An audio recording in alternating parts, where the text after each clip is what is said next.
அனைவருக்கும் வணக்கம். நான் உங்கள் ஜெயமேனுகோபால். ஒரு ஜாதகத்தில் லக்கு இருக்கா என்ன எப்படி பார்க்குறது?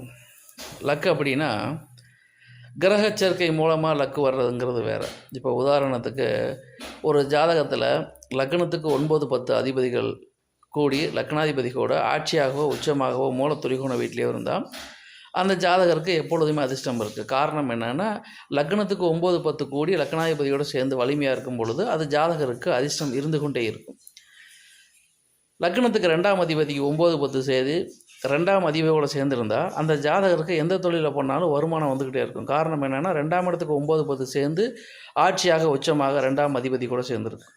இதே மாதிரி 3ஆம் பாவத்துக்கு 9, 10 கூடி 3ஆம் பாவாதிபதி கூட சேர்ந்து வலிமையாக இருக்கும் பொழுது ஜாதகருக்கு கதை, கட்டுரை, இலக்கியம், எழுத்து, பிரயாணம், மார்க்கெட்டிங் இந்த தொழில்கள்லாம் சூப்பராக செட் ஆகும். இவை பொதுவான தகவல்கள். நன்றி, வணக்கம்.